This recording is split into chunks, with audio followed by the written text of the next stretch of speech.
On the third day, Laban was told that Jacob had fled. Taking his relatives with him, he pursued Jacob for 7 days and caught up with him in the hill country of Gilead. Now, Laban would have been traveling with an army of fit young men, I'm sure. Jacob has a bunch of women and small kids with him. Laban is going to be able to move faster than Jacob is. Then God came to Laban the Aramean in a dream at night and said to him, "Be careful not to say anything to Jacob, either good or bad." Now, he does talk to Jacob. I'm not exactly clear. I mean, clearly God was restraining Laban from harming Jacob here. Laban will actually talk to Jacob, so this warning is not a prohibition not to speak to the man at all, because he will. But I'm sure Laban had every intent to harm Jacob, and God is restraining him from doing that.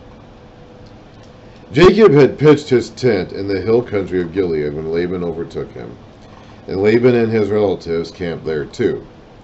Then Laban said to Jacob, "What have you done? You've deceived me, and you've carried off my daughters like captives in war. Why did you run off secretly and deceive me? Why didn't you tell me, so I could send you away with joy and singing to the music of tambourines and harps?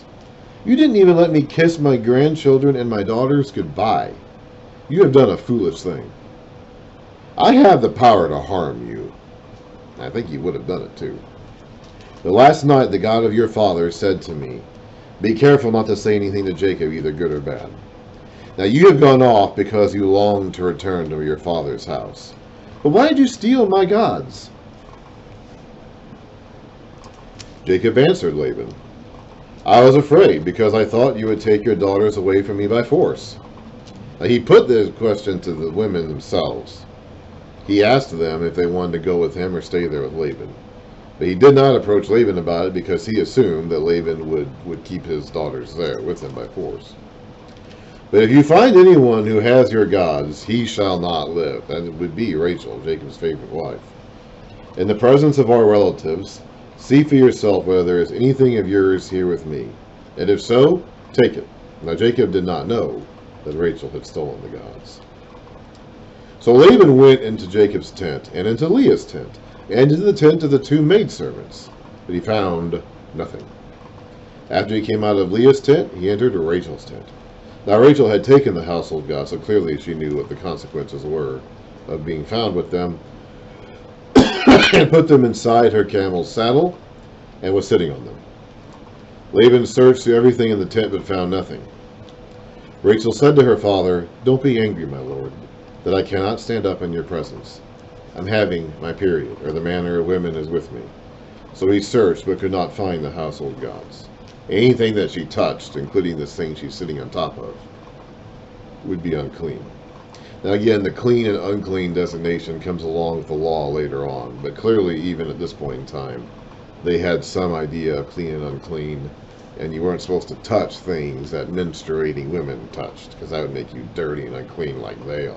Oh. Jacob was angry and took Laban to task. He's finally had enough of this Laban guy. He's trying to get away from him. He's trying to make a clean getaway from this guy. Couldn't quite do it, but now that he's been found innocent of stealing Laban's gods, he's had enough of this Laban guy. "What is my crime?" he asked Laban. "What sin have I committed that you hunt me down? Now that you have searched through all my goods, what have you found that belongs to your household? Put it here, in front of your relatives and mine, and let them judge between the two of us. I have been with you for 20 years. I guess there was nothing. There was something, but Laban didn't find it. Other than that, there's nothing. "I have been with you for 20 years now." So he had the 14 years that he worked for his women, and then 6 years after that. That would have been that whole sheep thing we read about in chapter 30 and 31. "I have been with you for 20 years now. Your sheep and goats have not miscarried, nor have I," by the way, about the 20 years, he married his women, his wives, at the end of year 7. So all of the children he has at this point would be 13 or younger. The oldest would be Reuben, and he would be no more than 13. Actually, probably more like 12 at the oldest. "I have been with you for 20 years now. Your sheep and goats have not miscarried, nor have I eaten rams from your flocks. I did not bring you animals torn by wild beasts. I bore the loss myself. And you demanded payment from me for whatever was stolen by day or night. This was my situation. The heat consumed me in the daytime, and the cold at night, and sleep fled from my eyes. It was like this for the 20 years I was in your household. I worked for you 14 years for your 2 daughters, and 6 years for your flocks, and you changed my wages 10 times. I don't know if it was exactly 10, or if he's rounding up, or maybe rounding down to 10, I'm not sure. Maybe he was keeping track. At any rate, Laban changed his wages a bunch. If the God of my father, the God of Abraham, and the fear of Isaac had not been with me, you would surely have sent me away empty-handed. But God has seen my hardships and the toil of my hands, and last night he rebuked you. So Laban had that dream last night, which Jacob took to mean he was being rebuked by God. Laban answered Jacob, the women are my daughters, the children are my children, and the flocks are my flocks. All you see is mine. Yet, what can I do about these daughters of mine, or about the children they have borne? He can't do anything. Everything Jacob has is something that Laban gave him, as far as Laban is concerned. As much as Jacob wants to talk about Laban cheating him and swindling him, everything Jacob has he got from Laban. But there's nothing Laban can do about it. It's the Lord has rebuked him. Yet what can I do today about these daughters of mine, or about the children they have borne?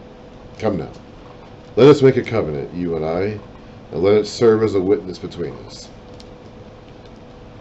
So Jacob took a stone and set it up as a pillar. He's done this before. He's doing it again. He said to his relatives, gather some stones. So they took stones and piled them in a heap, and they ate there by the heap. I'm guessing it was like a makeshift table or something like that. I'm not sure. Laban called it Jegar Sahadutha, which means witness heap. And Jacob called it Galid, which means witness heap in different language. One is Aramaic and one is Hebrew. Their languages back then were very concrete and specific. Today, it's been 4,000 years, 3,800 years, 3,600 years, 3,700, whatever. And today we like to name things with somewhat more esoteric or symbolic names. But back in those days, the words that they used to describe things, or the names they used to assign to places or people, were very concrete, very specific. If you make a pile of stone, a heap of stones, and that's where you call witnesses to, you're going to call that place witness heap. That's what you call it. So Laban said, this heap is a witness between you and me today. That is why it was called Galid. It was also called Mizpah. What's Mizpah mean? Watchtower. Because he said, may the Lord keep watch between you and me when we are away from each other. If you mistreat my daughters, or if you take any wives besides my daughters, even though no one is with us, remember that God is a witness between you and me. Laban thought a lot of his daughters. Whatever you want to say about Laban, he was very concerned about his daughter's well-being. Laban also said to Jacob, here is this heap, and here is this pillar I have set up between you and me. This heap is a witness, and this pillar is a witness. That I will not go past this heap to your side to harm you, and that you will not go past this heap and pillar to my side to harm me. May the God of Abraham and the God of Nahor, the God of their father, judge between us. So Abraham is Jacob's ancestor, Nahor is Laban's ancestor. Of course, they both Abraham and Nahor were brothers. They both came from Terah, their father. So Jacob took an oath in the name of the fear of his father Isaac. He offered a sacrifice there in the hill country and invited his relatives to a meal. After they had eaten, they spent the night there. Early the next morning, Laban kissed his grandchildren and his daughters and blessed them. Then he left and returned home.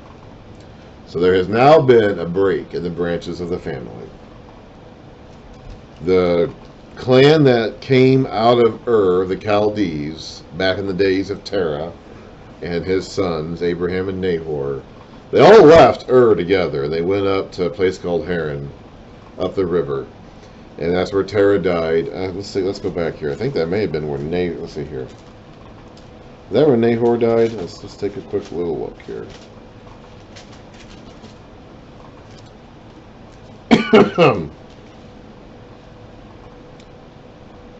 They settled in Haran. Chapter 11, verse 31. Terah took his son Abram, his grandson Lot, son of Haran. Haran was the other son. So there were three brothers, three sons of Terah: Abram, Nahor, and Haran. Haran died early. Haran became the father of Lot, and then he died. Haran died in Ur the Chaldees, so he never left Ur. The others all dead. Terah took his son Abram, his grandson Lot, son of Haran, and his daughter-in-law Sarai, the wife of his son Abram, and together they set out from Ur the Chaldees to go to Canaan. But when they came to Haran, they settled there, and Terah died in Haran. And then Abram and his family, Sarah and Lot, went on into the land of Canaan, whereas I guess Nahor was in that bunch too, and he stayed in that area around Haran and did not go down to Canaan. And that ended up leading to Laban. Okay. So these are all kinsmen. These are all family members here. But now there is a break in the family. The descendants of Terah that came from Nahor and the descendants that came from Abraham are now separated. You got one on one side of the river and one on the other side of the river. And that's how it's going to stay.